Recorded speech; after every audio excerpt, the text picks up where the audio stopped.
आज महापरिनिर्वाणाचा डॉक्टर बाबासाहेब आंबेडकरांना अभिवादन केलं.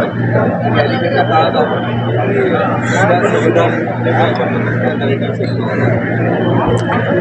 प्रथमतः तर आजच्या 68व्या महानिर्वाण दिनानिमित्त मी परमपूज्य डॉक्टर बाबासाहेब आंबेडकरांना नतमस्तक होऊन वंदन करण्यासाठी इथे आलो आहे।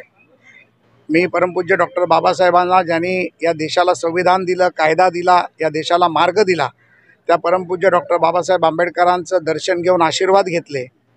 आणि पूर्ण देश जाणतो की ज्या पद्धतीमध्ये संविधानाच्या वरती खोटा निरेटिव्ह काँग्रेस आणि महाविकास आघाडीने पसरवला, किंबहुना इंडी आघाडीने पसरवला, त्या खोट्या नेरेटिव्हचं उत्तर या महाराष्ट्राच्या निवडणुकीत या तमाम माझ्या भीम बांधवांनी देखील महाविकास आघाडीला दिलं।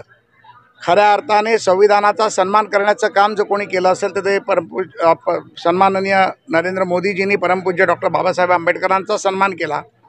26 नोव्हेंबर हा संविधान दिन साजरा केला आणि राज्यामध्ये संविधानाची मंदिरं तालुक्या पातळीपर्यंत निर्माण करण्याचा मानस माननीय देवेंद्रजींनी उचलला आहे।